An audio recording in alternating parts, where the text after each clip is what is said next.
This call is now being recorded. This call is now taking notes. Sanwai classes में आप सभी का स्वागत है। हम लोग प्रतिमा राय मैडम का स्वागत करते हैं, जो हमारे संवाई फाउंडेशन की प्रमोटर हैं और हमारी आज की फैकल्टी भी हैं। हमारे बीच में जुड़ी हुई है मंजीत कौर जसवाल जी, जो बहुत सीनियर थेरेपिस्ट हैं और उन्होंने सेमेस्टर 1 ज्वाइन किया हुआ है। उनका स्वागत है। हम लोग संवाई फाउंडेशन के सदस्य हैं और हम लोग एक्यूप्रेशर शोध प्रशिक्षण एवं उपचार संस्थान प्रयागराज से संबद्ध हैं। वहाँ की मनीषी ब्रह्मलीन एमपी खेमका सर की हम ऋणी हैं, जिनकी वजह से संस्थान को यह शोहरत प्राप्त हुई है और हमारी इस एक्यूप्रेशर विधा को इतनी ख्याति और इतनी उन्नति मिली हुई है। खेमका सर के कुछ सपने हैं, उनके कुछ मोटो भी हैं।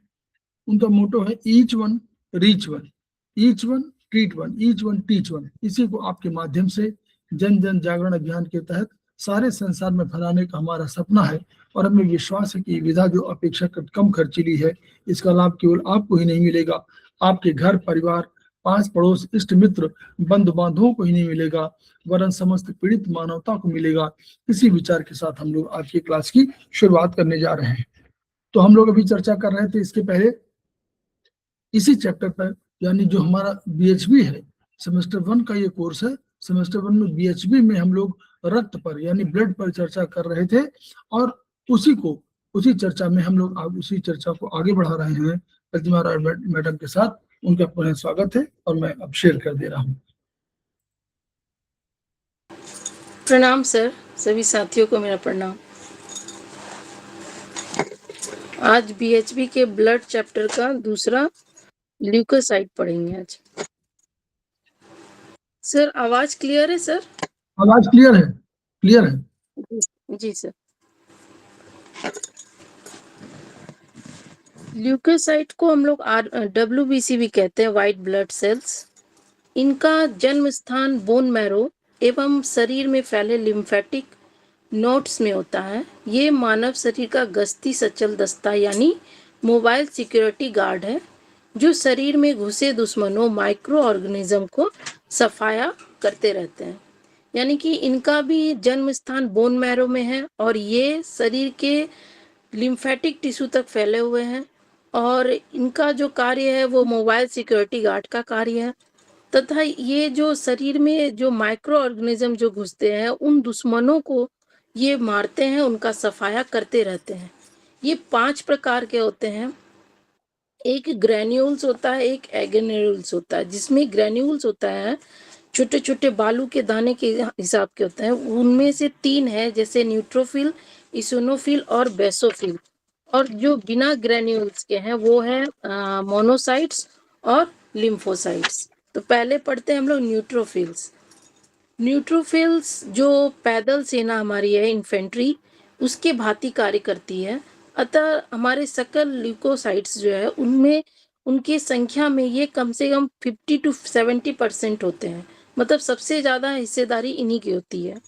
इनके साइटोप्लाज्म में 3 से 5 लोब के न्यूक्लियस होते हैं और ये महीन बालू की भांति ग्रेन्यूल्स होते हैं इनमें।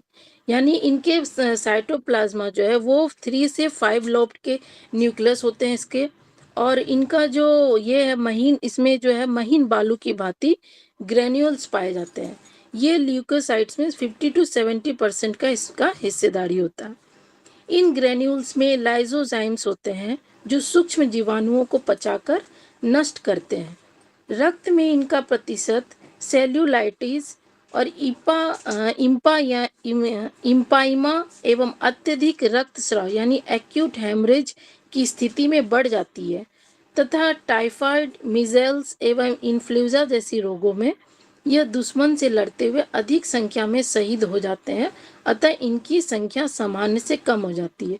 यानी अगर न्यूट्रोफिल्स कभी हमारी बढ़ी हुई अगर दिखती है रिपोर्ट्स में, तो उसका कारण ये हो सकता है कि रक्त में जो है सेल्यूलाइट्स, इम्पाइमा या अत्यधिक कहीं से एक्यूट हेमरेज हो रही है। उस स्थिति में न्यूट्रोफिल्स की संख्या बढ़ जाती है। और कमने की स्थिति में अगर मान लीजिए उसका वैल्यू संख्या कम आ रही है, तो टाइफाइड, मीजल्स या इन्फ्लुएंजा जैसे रोगों में ये उनसे लड़ने के दरमियान में इनकी संख्या जो है बहुतायत घटती जाती है। यानी हमें समझना चाहिए कि हमारे बॉडी में कुछ प्रॉब्लम या कुछ डिजीज आ चुका है, जिसके कारण ये इनका संख्या जो है वो घटती जा रही है। इनका सामान्य जीवन काल 13 से 16 दिन होता है और इनका गोल आकार 8 to 12 माइक्रोन का होता है। अब दूसरा है इसिनोफिल। ये भी पैदल सेना के ही सदस्य होते हैं, किंतु ये एलर्जी दशा में अपनी संख्या बढ़ाकर उस टॉक्सिन को न्यूट्रलाइज करते रहते हैं, जैसे कि ब्रोंकियल अस्थमा हो या इसिनोफिलिया, या फिर आंतों में वॉर्म्स होने पर इनकी संख्या बढ़ जाती है। और ये जो है श्वसन तंत्र एवं पाचन तंत्र के ऊतकों में अधिक मौजूद होते हैं, क्योंकि हमारा ज्यादातर जो बैक्टीरिया या फिर माइक्रो ऑर्गेनिज्म जो है वो श्वसन तंत्र या पाचन तंत्र के थ्रू ही एंटर करता है। तो इसका कार्य जो है ये एलर्जी दशाओं में इसकी संख्या बढ़ जाती है और ये हमारे शरीर में जो भी टॉक्सिन है उसको न्यूट्रलाइज करते रहता है। अब किस टाइप का टॉक्सिन होगा, जैसे कि मान लीजिए हमें कुछ ब्रोंकियल अस्थमा जैसा एलर्जी हो गया है, या इसोफीलिया हो गया है, या आंतों में वॉर्म्स हो गई है, तो इसकी संख्या जो है उस वक्त बढ़ जाती है, उसको ये न्यूट्रलाइज करते रहता है। सामान्यतः रक्त में इनकी 2 to 3% की सहभागिता पाई जाती है। इनका भी साइज जो है वो ये गोलाकार होते हैं और 10 to 14 माइक्रोन के होते हैं। इनके साइटोप्लाज्मा में भी 2 लोब्ड वाले न्यूक्लियस पाए जाते हैं और मोटी बालू की भांति इनमें भी ग्रेन्यूल्स होते हैं, जिनमें डिटॉक्सिफाई करने वाले एंजाइम्स मौजूद होते हैं। अब तीसरा है बेसोफिल। ये रक्त में सकल ल्यूकोसाइट संख्या में, मतलब इनका टोटल ल्यूकोसाइट में संख्या मात्र 0.5 to 1% होता है, मतलब सबसे कम इन्हीं का होता है। इनका भी आकार गोलाकार 14 to 60 माइक्रोन साइज के होते हैं और इसके साइटोप्लाज्म में इनका आकार होता है एक किडनी के आकार का, और किडनी के आकार का न्यूक्लियस होता है और मोटे ग्रेन्यूल्स इसमें भी होते हैं, जिनमें हिपेरिन और हिस्टामिन एलिमेंट पाए जाते हैं। इनकी संख्या घायल ऊतकों की रिपेयरिंग काल में अधिक पाई जाती है। यानी पहला न्यूट्रोफिल्स है, जो कि जब अगर बढ़ जाता है, यानी कि कहीं हमारा हेमरेज वगैरह हो रहा है, तो उस स्थिति में वो बढ़ जाता है। और कहीं मान लीजिए हमें टाइफाइड या क्या कहते हैं, टाइफाइड या मीजल्स या इन्फ्लुएंजा टाइप का हुआ, तो उस वक्त इसकी संख्या कम जाती है। दूसरा था इसिनोफिल, जो कि एलर्जी दशा में काम करती है। कोई भी टॉक्सिन हमारे बॉडी में अगर आया तो उसको न्यूट्रलाइज करते रहता है। और बेसोफिल जो है, जो हमारे अंदर न्यूक्लियस टिश्यूज जो है वो जब घायल होता है तो उसके रिपेयरिंग काल में ये अधिक पाया जाता है बेसोफिल। अब चौथा है मोनोसाइट्स, जो कि क्लीनिंग का काम करते हैं, जैसे कि स्वीपर काम करता है उसी टाइप से ये हमारे ब्लड सेल्स में काम करते हैं। ये इनका आकार गोलाकार एवं 14 to 20 माइक्रोन साइज में पाए जाते हैं। इनके साइटोप्लाज्मा में एक किडनी आकार का न्यूक्लियस होता है। यानी बेसोफिल और मोनोसाइट दोनों के आकार का जो न्यूक्लियस होता है वो किडनी के आकार का होता है, और साइटोप्लाज्मा इसका एकदम क्लीन और ट्रांसपेरेंट होता है, अर्थात इसमें ग्रेन्यूल्स नहीं होते हैं। ये सेना के जमादार होते हैं और लड़ाई के दौरान मरे सड़े ऊतकों एवं दुश्मनों का सफाया कर देते हैं। मतलब जिस वक्त अगर कोई चीज अंदर आया है, उसके दरमियान, उस लड़ाई के दरमियान अगर जो भी मरे और सड़े ऊतक, मतलब अपना भी और दुश्मन का भी रहता है, तो उसका ये पूरी तरह से सफाया करते हैं।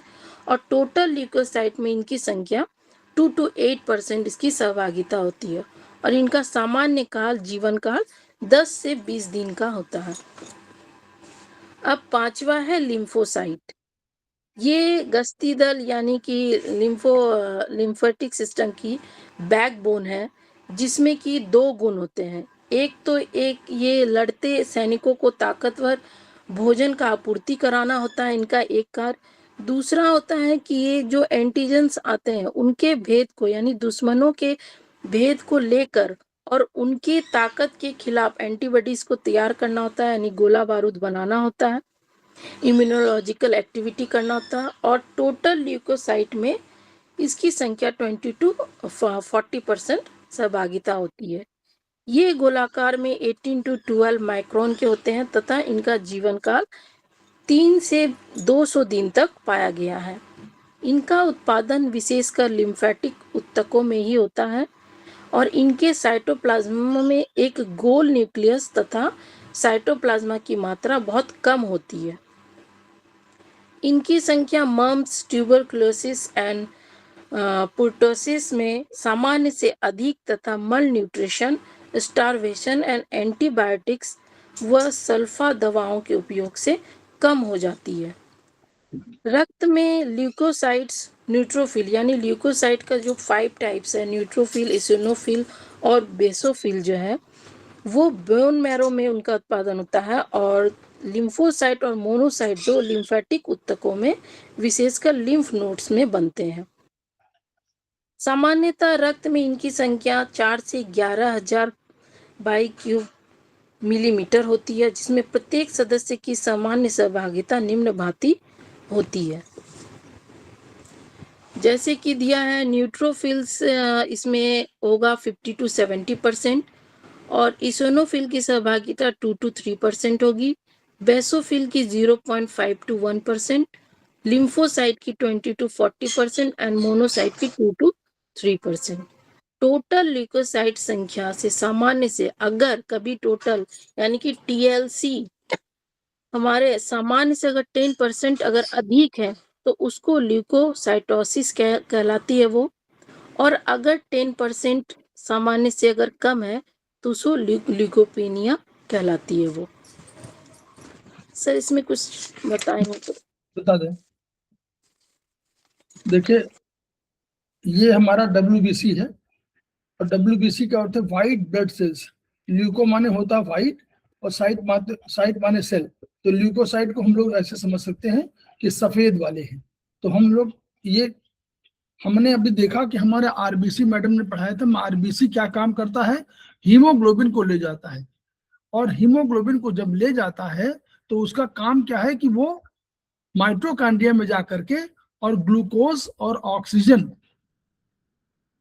हीमोग्लोबिन में ऑक्सीजन होती है तो ऑक्सीजन वहां जा माइटोकॉन्ड्रिया में जाकर के वो दोनों रिएक्शन करते हैं और ग्लूकोज के साथ वो एनर्जी बनाता है।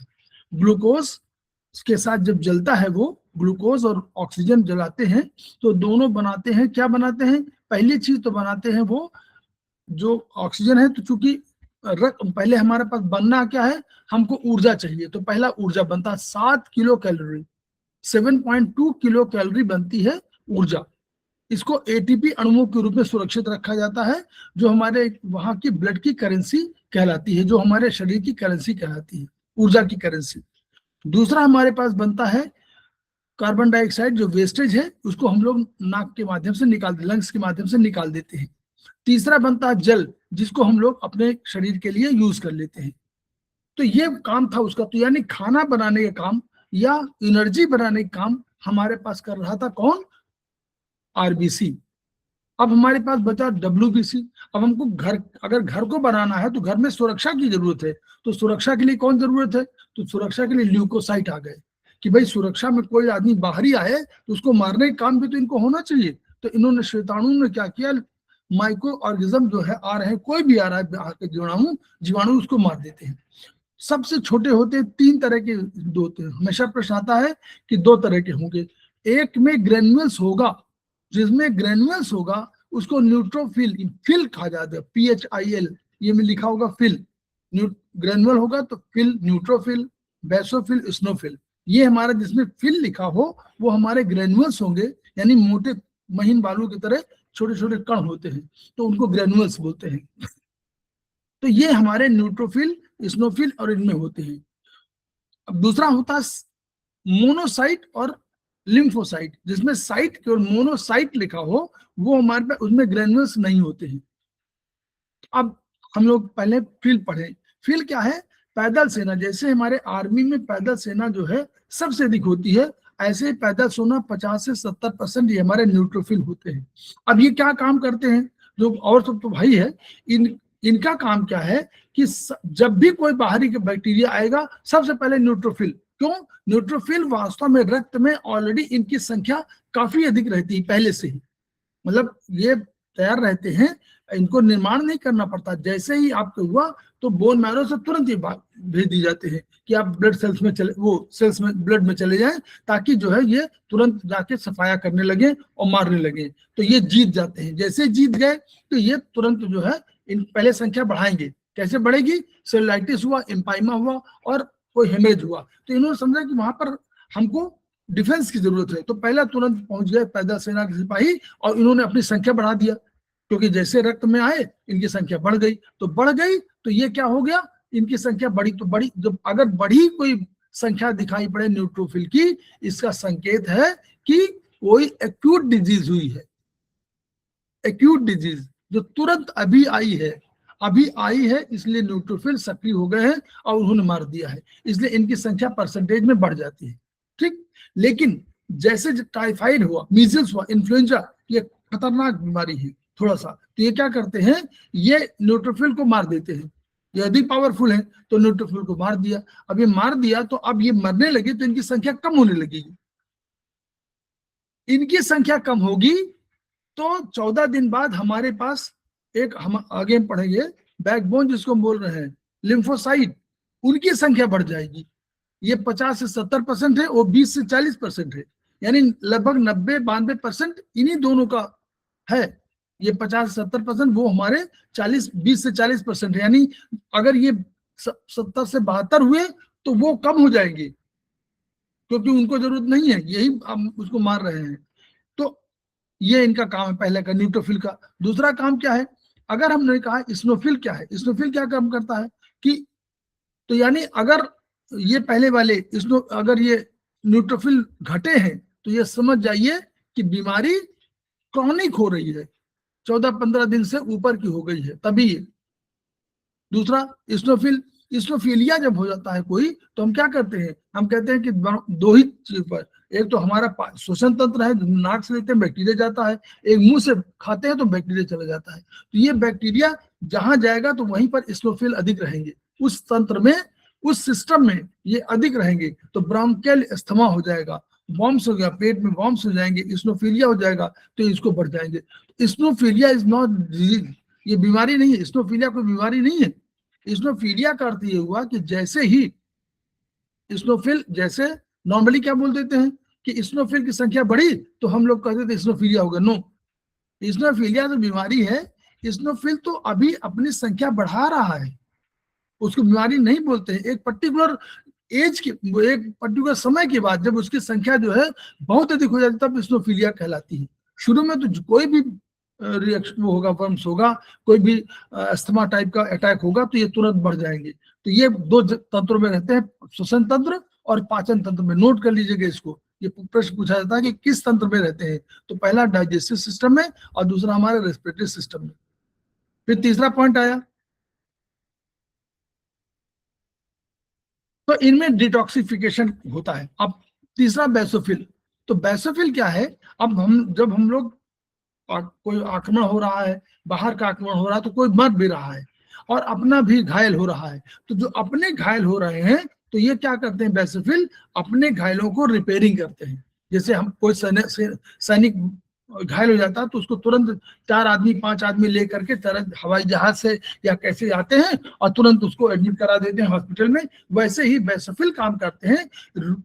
तो इनकी संख्या हमेशा दिखाई पड़ेगी जब बीमारी खत्म हो रही हो। मान लीजिए कोई बीमारी आई और बीमारी 2-4 दिन हमने कोई दवा लिया और ठीक हो गए, तो जैसे ही हमारी वो होगी तो इनकी रिपेयरिंग काल में भी इनकी संख्या बढ़ी हुई दिखेगी। क्यों? क्योंकि अभी ये रिपेयरिंग कर रहे हैं। फिर मोनोसाइट क्या आ गया, तो इनमें दो चीजें पॉइंट नोट कर लीजिएगा, ये पॉइंट पूछा जाता है कि बेसोफिल में हिपेरिन और हिस्टामिन दो तत्व पाए जाते हैं, ये इनकी वजह से ये रिपेयरिंग करते हैं। फिर मोनोसाइट आ गए। मोनोसाइट एक तो बड़े हैं, आकार में बड़े हैं, मोनोसाइट है, और साइट माने अब इनके उसमें, इनमें ग्रेन्युल्स नहीं होंगे, ये समझ लीजिए, मोनोसाइट में और लिम्फोसाइट में ग्रेन्युल्स नहीं होंगे, ये बड़े हैं। और मोनोसाइट बहुत ताकतवर है, सबसे ताकतवर है। तो ये क्या करता है, दोनों काम करता है।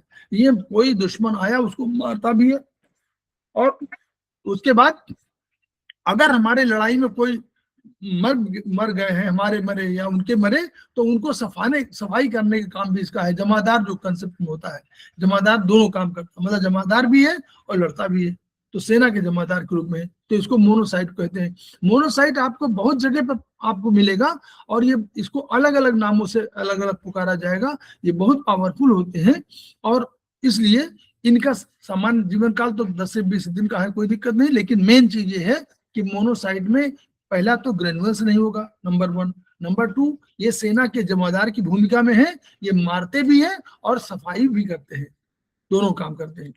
Lymphocyte, the most powerful of WBC is lymphocyte. ये गश्ती वैसे बैकबोन, हमारी बैकबोन क्या है? अगर बैकबोन ना होगी तो हम चल नहीं पाएंगे, हम बैठ नहीं पाएंगे, हम उठ नहीं पाएंगे।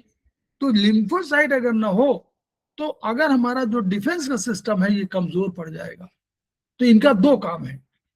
पहले तो कोई सैनिक लड़ रहा हो तो इसको कहते हैं कि भैया उसको खाना वाना देते रहो ताकि वो लड़ने में उसको ताकत मिलती रहे। अगर भूख के मारे होगा तो लड़ ही नहीं पाएगा। तो ये काम पहला का, ये ऐसा मत, इसको मत भूलिएगा, ये लड़ते सैनिकों को ताकतवर भोजन आपूर्ति कराना भी इसका काम है, नंबर 1। नंबर 2, दुश्मनों का भेद लेकर माने उनको, उसको ले लिया, उसको कब्जा कर लिया, उससे पूछा तुम कहां पर हो। जैसे हम लोग पुलिस वाले क्या करते हैं, पहले आदमी को अरेस्ट कर लेते हैं, थाने ले आते हैं, आप कहाँ हैं, कौन है, कितने साथ, तुम्हारे साथी कितने हैं, कहाँ आए हो, कब आए हो, कैसे आए हो, किस जगह से आए हो, ये वही सब दुश्मनों का भेद लेते हैं। अब कैसे करते हैं ये हम लोग आगे बताएंगे इम्यूनोलॉजिकल एक्टिविटी में, ठीक है। अभी इसको बताएंगे जब मैडम पढ़ाएंगे आगे तो थोड़ा सा बता देंगे इसको। इनकी संख्या 20 से 40%। देखिए, अब अगर वो बढ़ गए तो ये घटे रहेंगे, अगर ये बढ़ गए तो वो घट जाएंगे। क्यों? वो मर जाएंगे तब ये इनका पैदा होगा, और ये 14 दिन बाद पैदा होते हैं। ये 14 दिन बाद पैदा होते हैं, 3 से 200 दिन तक इनका जीवन काल होता है। और इनके साइटोप्लाज्म को छोड़ दीजिए, इनका काम जो है सबसे, कोई गोला बारूद बनाना हो तो भी इनका काम है। यानी कोई भी, जब भी कोई भी एंटीबॉडीज बनाने का काम लिम्फोसाइट करते हैं, ये ध्यान रखिएगा, इनकी संख्या जितना भी पावरफुल होगी, मम्स ट्यूबरकुलोसिस पर सामान्य से अधिक हो जाएगी। क्यों? ये पावरफुल बीमारियां हैं, तो इनको जो है संख्या इनकी बढ़ जाएगी, और एंटीबायोटिक्स और स्टार्वेशन वगैरह में जरूरत नहीं होती है। तो ये मेन कहाँ बनते हैं, मेन इनका तो जो 3 इसमें है, ल्यूकोसाइट, न्यूट्रोफिल, एसिनोफिल, बेसोफिल, ये मेन बोन मैरो में बनते हैं, और ये लिम्फोसाइट, मोनोसाइट मेन लिम्फेटिक ऊतकों में बनते हैं। ठीक मैडम।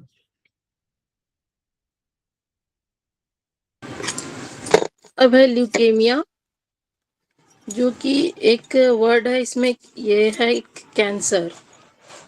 रक्त की वह दशा जब रक्त में ल्यूकोसाइट के किसी एक सदस्य के या सदस्यों के इमेच्योर फॉर्म, जो सामान्यतः रक्त प्रवाह में नहीं आते हैं, मौजूद हो और उनकी संख्या तेजी से बढ़ रही हो।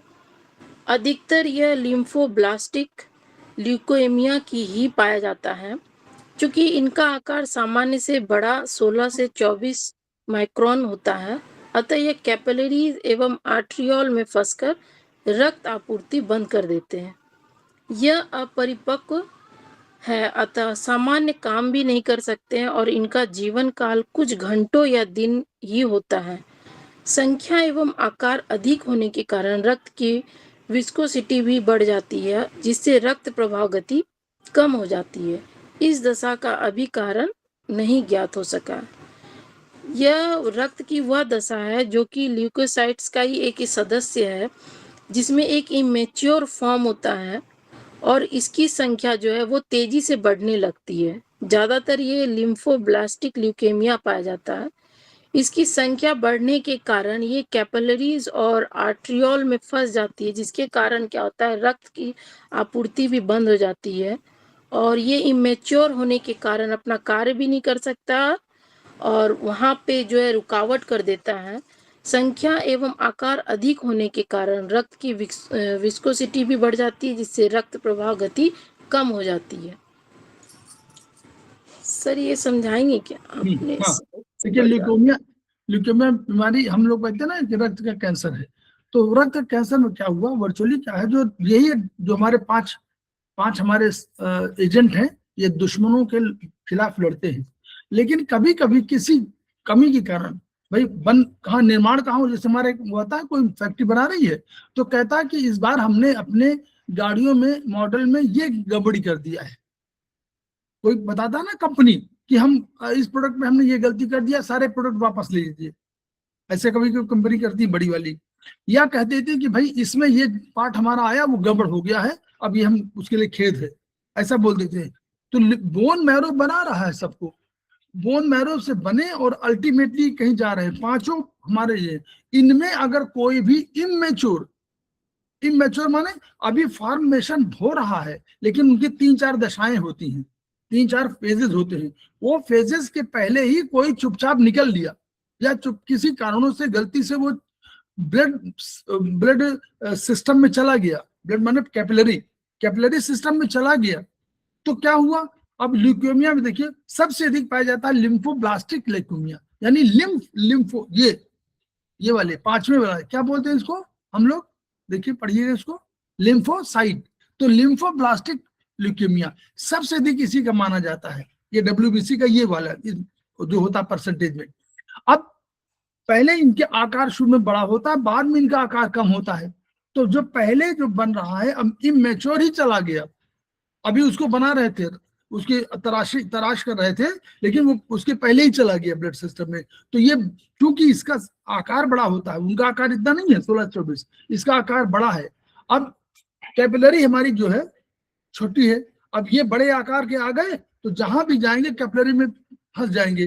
तो और अच्छा कुछ चूंकि अपना ये मैच्योर नहीं है, तो सारा मैच्योर होने का मतलब क्या है कि सारा काम ठीक से कर लेना, डिफेंस का काम भी करना ना, ये डिफेंस का काम नहीं करेंगे, लेकिन ये बेचारे इमेच्योर हैं और बड़े हैं आकार में, तो ये फंस जाए कैपिलरी में और संख्या में अधिक हो गए हैं, चूंकि किसी कमी के कारण ये आ गए हैं सिस्टम में। तो ये क्या करेंगे, ये पूरे विस्कोसिटी माने उसको रक्त को धीमा कर देंगे। भाई अगर पानी बहाइए और पानी में कीचड़ भी हो तो पानी की तेजी घट जाएगी।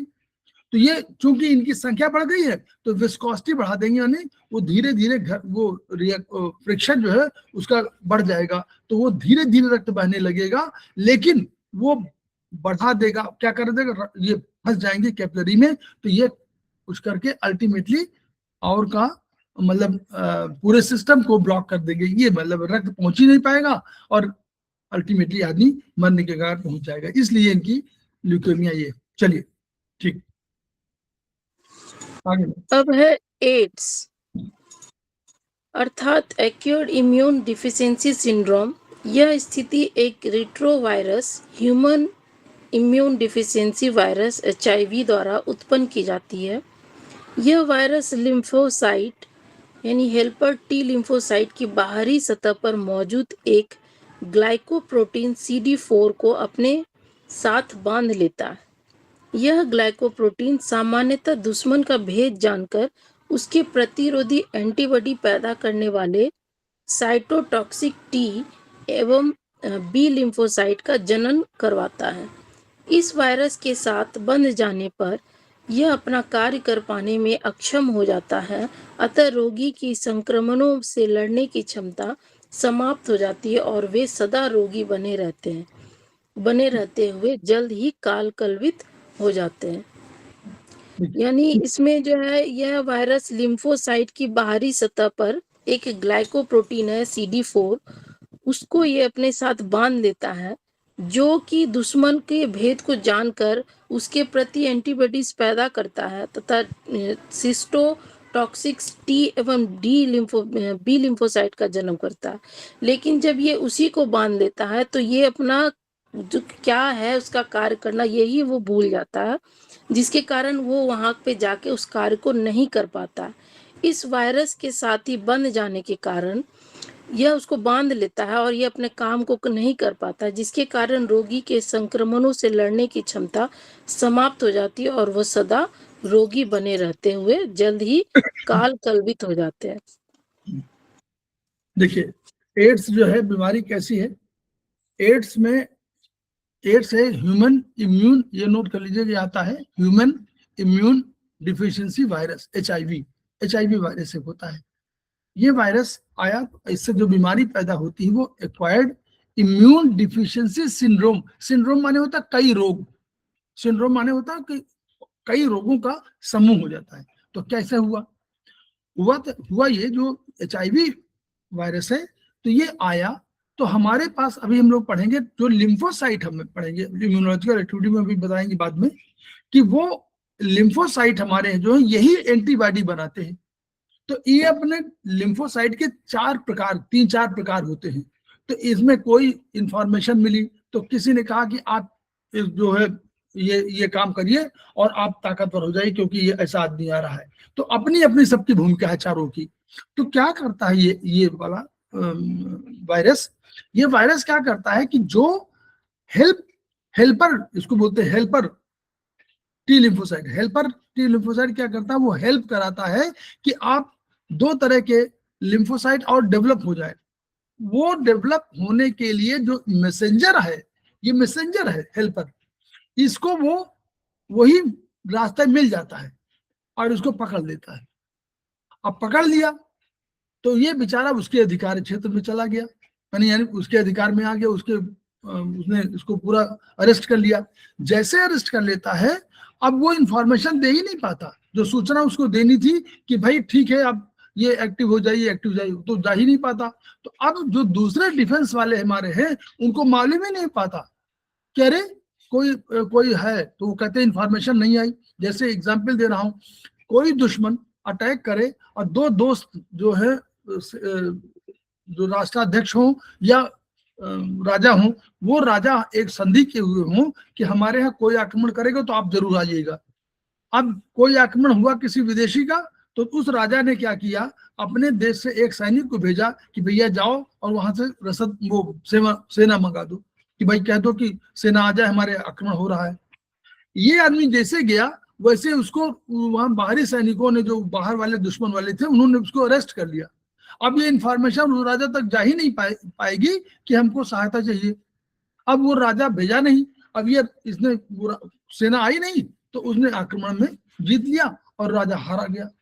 तो राजा ने बाद में पूछा कि भाई हमने तो आपको सेना के लिए कहा था, आपने सेना नहीं भेजी। उनका हमारे पास तो कोई आदमी आया नहीं। तो तब पता लगाया कि मालूम हुआ कि उसको तो दुश्मन सेना ने रास्ते में ही अरेस्ट कर लिया था। तो यही अरेस्ट करता। अब इससे क्या नुकसान हुआ, आपको उस अपने जो सुरक्षा वाले सेल हैं उनको मालूम ही नहीं हो रहा कि हमको कहाँ आक्रमण करना है या हमको कहाँ सुरक्षा के लिए वातावरण देना है। तो अब वो बेचारे वैसे ही अपने आप बने रहेंगे। तो इस वायरस में क्या होगा, ये काम क्या करेगा, जो आपको अब कोई बैक्टीरिया बाहर से ऐसे अटैक कर देगा, तो ये इस रोग की वजह से नहीं मरेंगे, इनकी इम्यूनिटी जो है खत्म होने लगती है। इम्यूनिटी इसलिए कि कोई डिफेंस के लिए कोई तैयार कोई आदमी है ही नहीं, कोई जा ही नहीं पाता है। तो ये जो है किसी भी सामान्य रोग का भी प्रतिकार या उससे अपनी रक्षा नहीं कर पाते हैं। तो अगर जुकाम, सर्दी जुकाम भी हो गया तो सर्दी जुकाम की वजह से मर जाएंगे, एड्स की वजह से नहीं मरेंगे।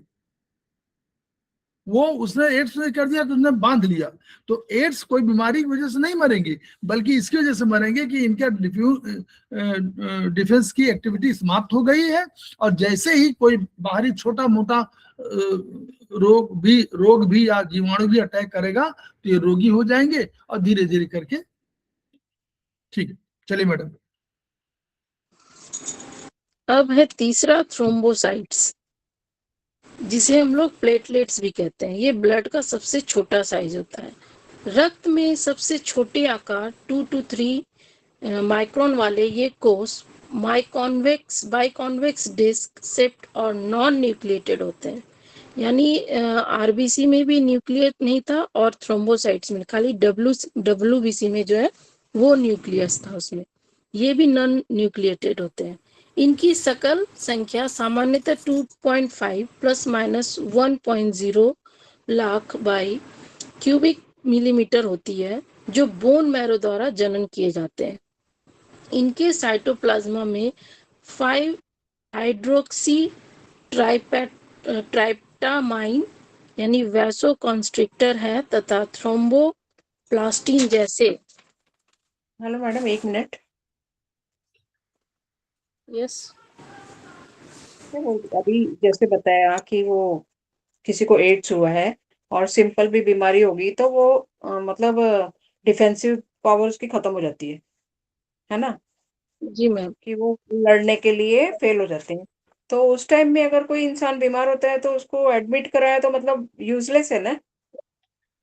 हाँ नहीं, वो इसीलिए कह रहे हैं कि वर्चुअली जो है वो जब तक एचआईवी को का रोग का उपचार नहीं होगा, कि वो CD4 जो है ना, CD4 को जब तक वो अरेस्ट करके हटाएंगे नहीं, तो एचआईवी की लोग करते हैं उसका, लेकिन उसको सुरक्षा ये देते हैं कि भाई उसको अधिक कोई प्रॉब्लम ना हो, अधिक उसको रोग कोई घेरे नहीं, जीवाणु उसके ऐसे वातावरण में रखा जाए कि वो हमेशा सुरक्षित रहे।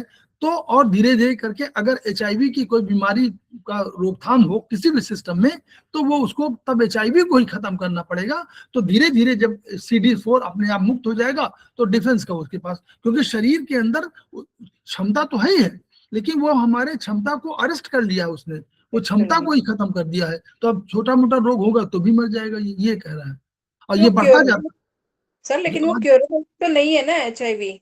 क्योरेबल मुश्किल, अभी तो कोई वायरस उसका ट्रीटमेंट निकला नहीं है अलग से। कैंसर हो गया, HIV हो गया, इसमें तो कोई है ही नहीं है। कैंसर खाली इसके तो बताया हुआ कि कैंसर इसके तो बताया हुआ, लेकिन एचआईवी का भी शायद कोई मेडिसिन उस तरह नहीं निकली जिसमें CD4 को वो मुक्त करा सके। तो मुश्किल है, इसमें मुश्किल है जी।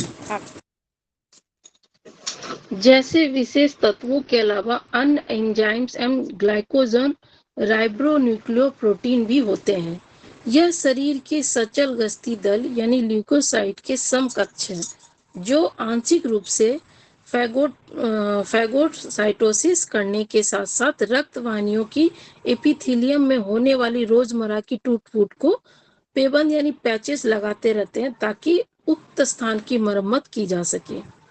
इनमें आपस में चिपकने का गुण होता है। इसका सबसे बड़ा गुण है कि इसमें चिपकने का गुण होता है, जिसके कारण ये रफू वाली काम कर सकते हैं, जिनकी मदद से ये रफूगिरी कर पाते हैं। परंतु यही गुण अवगुण के रूप में भी बदल जाता है जबकि रक्त वाहिनियों में किसी थ्रोम्बस का निर्माण होता है, यानी ब्लड का क्लॉटिंग हो जाना। इनका आंशिक कार्य कोगुलेशन मैकेनिज्म में भी है। रक्त में मौजूद समस्त रक्त कणिकाओं में सबसे छोटे होने के कारण यह चंचल प्रवृत्ति के होते हैं तथा एपिथेलियल से चिपकना इनका स्वभाव है, किंतु बड़े सेल इन्हें प्रभाव के माध्यम से रखने की लगातार कोशिश करते रहते हैं। इनके इसी स्वभाव के कारण अधिकतर हार्ट अटैक की घटना भोर में होती है, चूंकि रक्त प्रवाह वेग उस समय सबसे कम होता है, अतः इनको चिपककर कोरोनरी आर्टरी अवरुद्ध करने का मौका मिल जाता है। यानी रात में जिस वक्त हम लोग सोते हैं उस वक्त हमारा सर्कुलेशन कम हो जाता है, उस वक्त ये क्या है, लुढ़क के जो है कोरोनरी आर्टरीज के दीवार में चिपक जाते हैं, जिससे कारण भोर के समय ये हार्ट अटैक होने की संभावना होती है, क्योंकि इनमें रात को चिपकने का गुण होता है। और जो हार्ट अटैक रात को होते हैं, नहीं, देखिए वो भी ये कारण ये है कि ये भी एक कारण ऐसा है, जो कोई भी अटैक होने का दो ही कारण है, कि वहां पर ब्लड की सप्लाई ना हो पाए। तो ब्लड की सप्लाई चाहे क्लॉटिंग के लिए, याद करिए हम लोगों ने पढ़ा था रफूगिरी जब कर रहे थे, वो कर रहे थे हिपैरिन बेसोफिल वाले, तो वहां पर कह रहे थे कि हिपैरिन में है। तो हिपैरिन का गुण ये होता है कि जो ऊतक हमारे पास कोई भी टिश्यू होगा, तो टिश्यू में कोई ना कोई चीज होगी, तो वो सेल हमारे जो है जो ब्लड फ्लो करने को बार फ्लो करते हैं, रुकावट कर दे तो कहीं ना कहीं हेपरिन हमारे फ्लो ब्लड रुक करते जाएगी।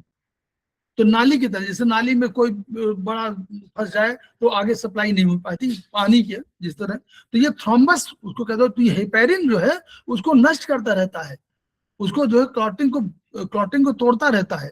तो वो गुण वहां पर हुआ। तो नॉर्मली कहीं भी होगा, ये इनको कहा गया कि ये हमारे ऐसे सदस्य हैं जो बड़े चंचल हैं।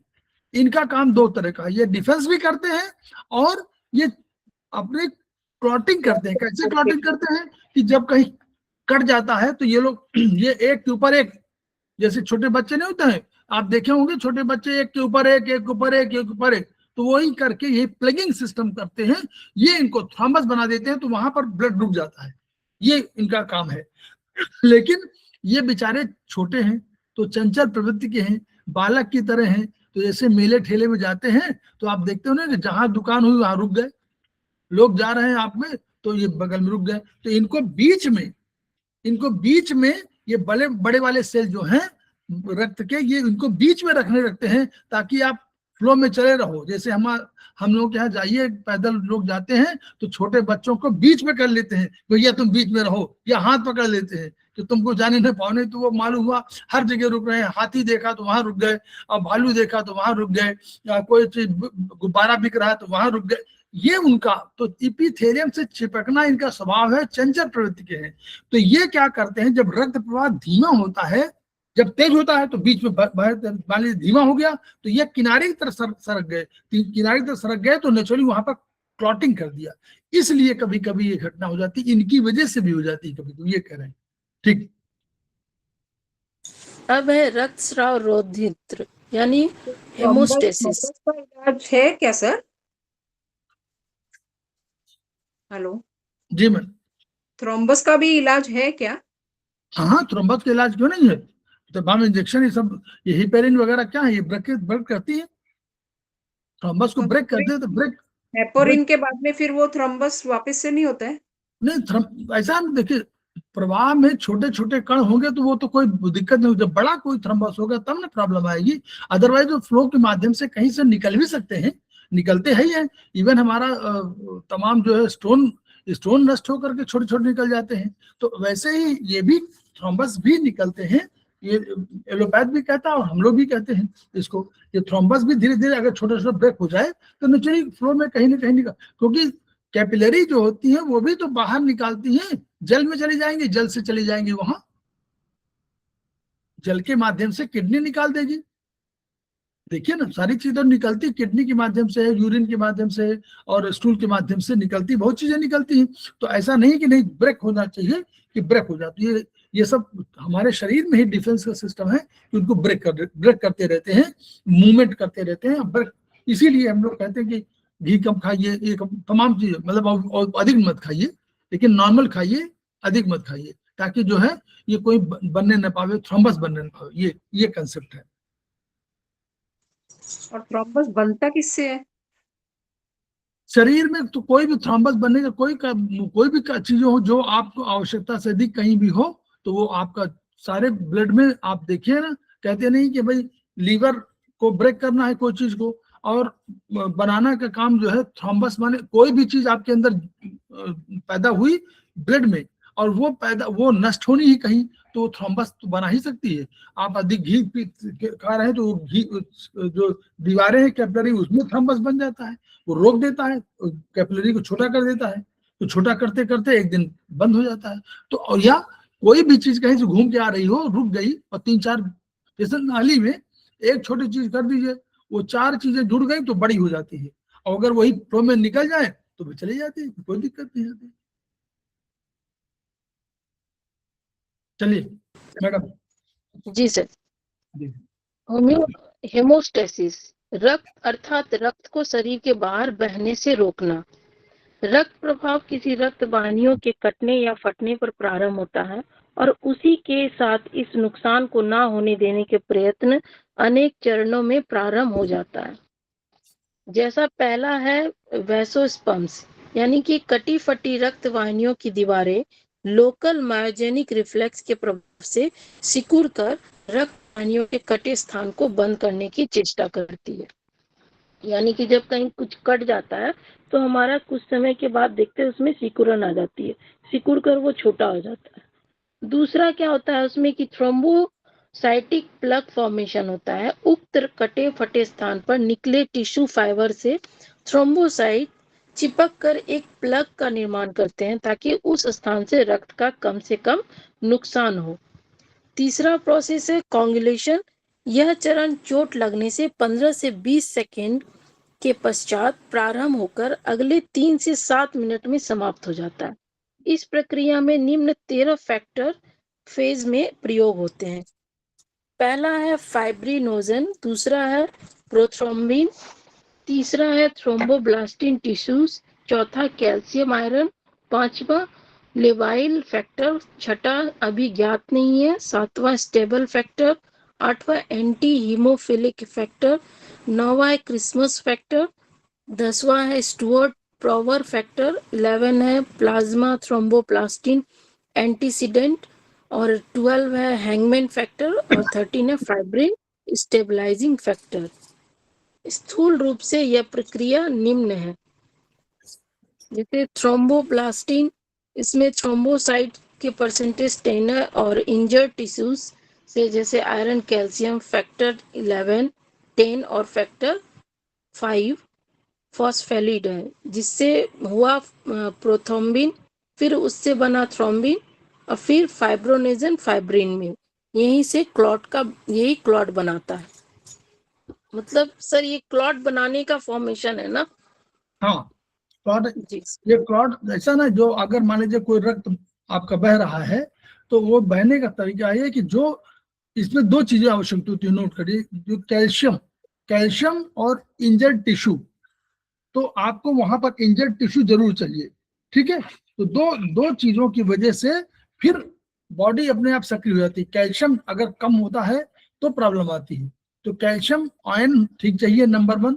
नंबर 2, जो भी इंजर्ड टिश्यू होगा, जहां पर कहीं भी होगा तो वहां कोई टिश्यू होगा, तो उस जगह पर जहां कटा होगा वो इंजर्ड टिश्यू से कैल्शियम मिक्स करके फिर वहां पर बॉडी में अपने आप है थ्रोम्बोसाइट से, ये थ्रोम्बोसाइट हमारे पास है, ये थ्रोम्बोसाइट से 10% इसको ले लेते हैं, और ये थ्रोम्बो सब मिल करके थ्रोम्बोप्लास्टिन बनाते हैं। फिर थ्रोम्बोप्लास्टिन से बनेगा प्रोथ्रोम्बिन, फिर प्रोथ्रोम्बिन से बनेगा थ्रोम्बिन, थ्रोम्बिन से बनेगा फाइब्रिनोजन, और फाइब्रिनोजन से फाइब्रिन बन जाएगा, ये क्लॉट बना देगा।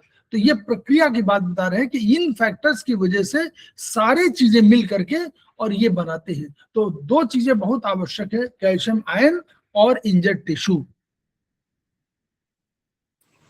अगर कैल्शियम आयन कम होगा तो भी फाइब्रिन बनने की प्रक्रिया में देरी होगी।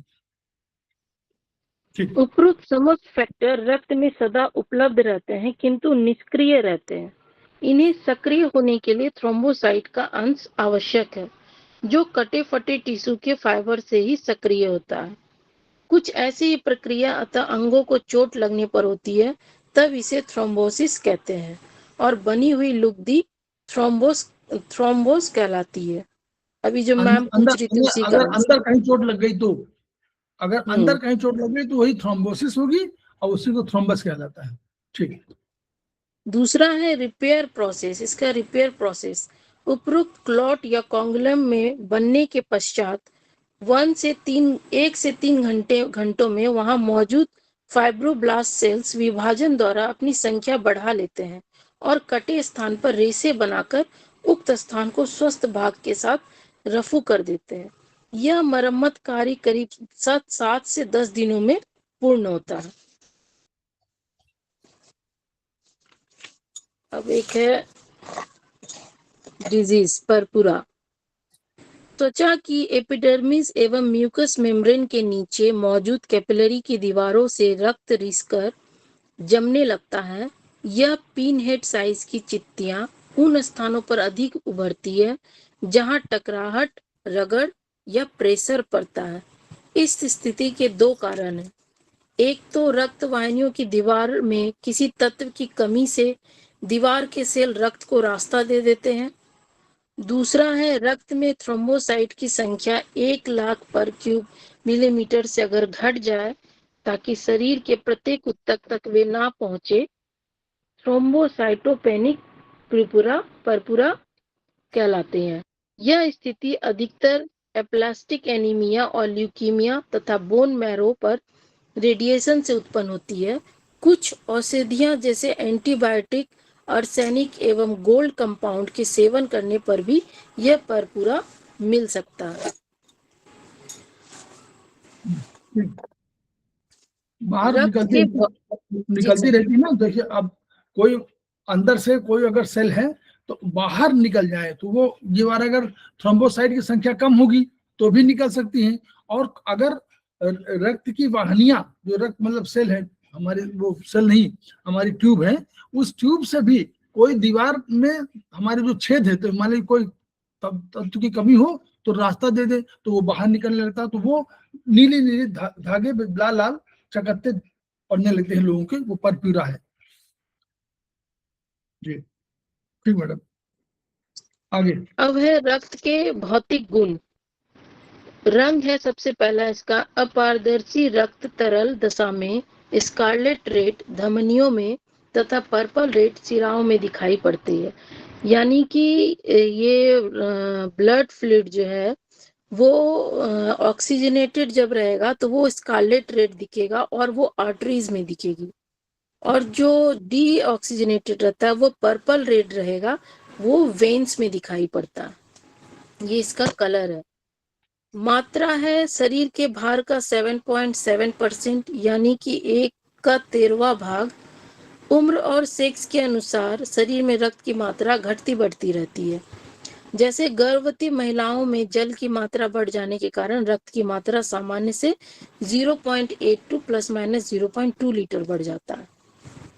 अब पीएच देखते हैं इसका। सामान्य रक्त आर्टरीज में हल्का क्षारीय यानी कि 7.4 ± 0.004 होता है, और मानव जीवन में 6.8 to 7.6 तक ही संभव है, यानी कि ये बैलेंस में फॉर्म में है। अगर इससे कम हुआ तो भी दिक्कत है और ज्यादा हुआ तो भी दिक्कत है। यानी हमारे ब्लड का पीएच 7.4 है। स्पेसिफिक ग्रेविटी, पानी की तुलना में 104 डिग्री सी रक्त की स्पेसिफिक ग्रेविटी 1.057 ± 0.008 होती है। विस्कोसिटी इसकी पानी की तुलना में 1.0, रक्त की विस्कोसिटी 4.0 ± 0.5 होती है। ऑस्मोटिक प्रेशर, यह दाब मुख्यतः प्लाज्मा प्रोटीन के कारण होता है। शरीर तापक्रम 37 डिग्री सेल्सियस पर osmotic pressure 281 to 292 gram molality पर लीटर ऑफ वाटर है। सातवां है कि इरिथ्रोसाइट सेडिमेंटेशन रेट ECR। रक्त को ECR का फुल फॉर्म आता है एग्जाम में। रक्त को ESR कहलाता है, एरिथ्रोसाइट सेडिमेंटेशन रेट, ESR। बहुत बढ़िया वो है, इसको नोट कर लीजिए आप लोग, इसका मान नोट कर लीजिए, और बहुत इंपॉर्टेंट है। रक्त को एंटीकोगुलेंट के साथ मिलाकर एक विशेष ट्यूब यानी वेस्टरग्रेन ट्यूब में भरकर छोड़ देती है, तो 1 घंटे पश्चात रक्त कोशिकाएं नीचे सेडिमेंट होती हुई ऊपर क्लियर प्लाज्मा छोड़ देती है। सामान्यतः reading 0 to 20 millimetre in first hour होती है। यह फाइंडिंग मात्र प्रोग्नोस्टिक इम्पोर्टेंस की है। इससे ये मालूम पड़ता है कि बीमारी कोई बीमारी है, लेकिन क्या बीमारी है ये नहीं जानते ये। और जो स्पेशली मेनोपॉजल एरिया में एज में ये इसकी संख्या, इसकी मात्रा वो बढ़ जाती है, ये 20 से अधिक हो जाती है। ठीक। अब है ब्लड का कार्य, रक्त के कार्य। रक्त के समस्त कार्य उसके अपने कॉन्स्टिट्यूशंस की वजह से संभव है। एक तो है respiratory gases, O2 and CO2 का ट्रांसपोर्टेशन करना हमारे ब्लड का कार्य है। दूसरा transport and distribution of soluble elements for nutrition and excretion, यानी कि CO2 O2 न्यूट्रिशन सबको ले आता है, और यहाँ तक कि हमारा वेस्टेज को भी वो एक्सक्रीट करता है। रेगुलेशन ऑफ वाटर का रेगुलेट करता है। एक ग्रोन अप बॉडी में लगभग 40 लीटर जल की मात्रा है, जो 2 कंपार्टमेंट में बटा है। एक एक्स्ट्रा सेलुलर फ्लूइड जिसमें 15 लीटर है, और इंट्रा सेलुलर फ्लूइड जो 25 लीटर है। दोनों कंपार्टमेंट के मध्य जल का समन्वय रक्त बनाए रखता है, यानी कि इन दोनों में बैलेंस हमारा जो है वो रक्त बनाए रखता है। चौथा है रेगुलेशन ऑफ ब्लड, यानी ब्लड का pH.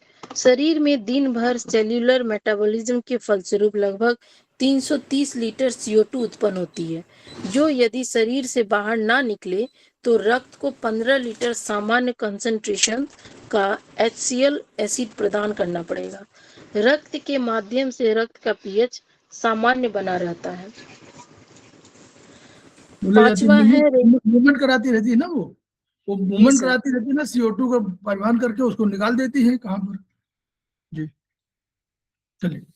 regulation of body temperature by virtue of water's high specific heat, latent heat and a high conduction capacity, temperature is easily regulated.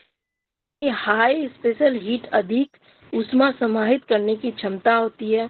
High latent heat जल का वाष्पीकरण वेपोराइजेशन करती है और high conduction value ताप को शरीर के संपूर्ण जल में फैला देती है। डिफेंस है, यह कार्य ल्यूकोसाइट्स की मदद से होता है। और कोगुलेशन, यह कार्य प्लाज्मा प्रोटीन फाइब्रोनेजन तथा अन्य कोगुलेशन फैक्टर्स की मदद से थ्रोम्बोसाइट के सहयोग से पूर्ण होता है कोगुलेशन का कार्य। Leukocytes, immunity, immunological reaction. कौन सा पढ़ाएंगे पहले, ब्लड ग्रुप की, स्प्लीन, ये, क्योंकि पूरा हो पाएगा? बताइए मैडम। तो 5 बजे बोलिए मैडम। सर जैसा बोलेंगे सर। नहीं आप बताइए, ये हो नहीं पाएगा ना? कितना मिनट नहीं, चाहिए? आज तो नहीं हो पाएगा सर, क्योंकि अभी है ब्लड ग्रुप है और ये भी है RH factor. RH factor, blood group और तिल्ली, स्प्लीन, इतने रह गया है। जी सर। तो क्या करें, ये तीसरा और समझ दें आपको? चलिए कल करेंगे। अभी कल या जब भी। मैंने डिस्टर्ब कर दिया क्या? है? मैंने डिस्टर्ब कर दिया क्या बीच में? नहीं नहीं नहीं मैम। ना कुछ नहीं, ये ऐसा नहीं है। ये आपको अब जब आप जानेंगे नहीं तो फायदा क्या पढ़ाने का। हाँ ये तो ना। सबके लिए है, तो हम तो हमेशा बोलते हैं कि जो है इसको करना चाहिए ये बीच ब्लड में। चैप्टर 2-3 दिन लग ही जाता है। चलेगा ना। बट कठिन है, थोड़ा सा कठिन है। मेरे को और समझ में आने लग जाता है ना, फिर मेरे मन में क्वेश्चन बहुत सारे आ जाते हैं, फिर मैं फिर पूछते रहती हूँ।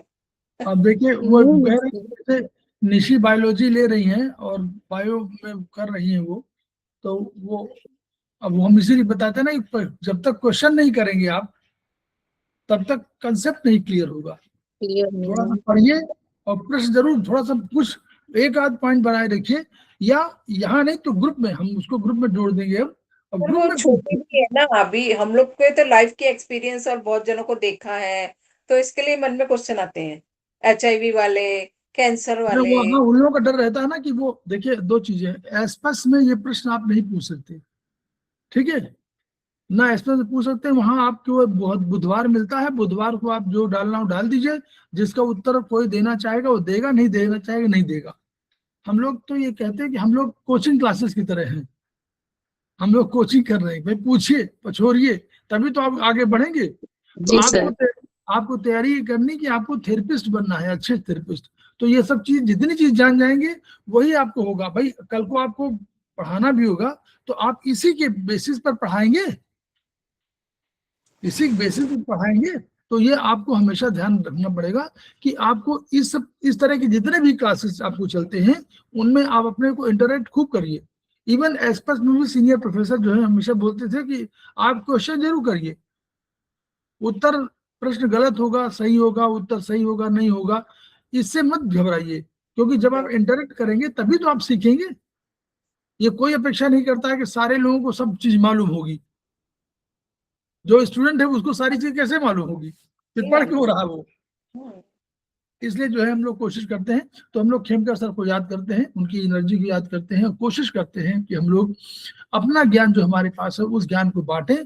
और उस बांटने से फायदा ये है कि हमारा एक तो अपना ज्ञान बढ़ता है, हमारा स्वयं का ज्ञान, दूसरा हम जिसको बता रहे हैं उसका ज्ञान बढ़ता है, वो किसी अन्य को भी ये ज्ञान देने की कोशिश करता है, प्रयास करता है। तो ये ज्ञान जो है सबके लिए, तो ये ज्ञान सबकी भाषा बने, सबको ज्ञान बढ़े, तभी तो हमारा कल्याण होगा और तभी थेरेपी बढ़ेगी और तभी खेमका सर का सपना पूरा होगा। Each one reach one, each one treat one, each one teach one. इन्हीं शब्दों के साथ हम लोग अभी ब्रेक लेते हैं, फिर हम लोग मिलते हैं। प्रणाम सर, धन्यवाद सर। प्रणाम। नमस्ते मैम।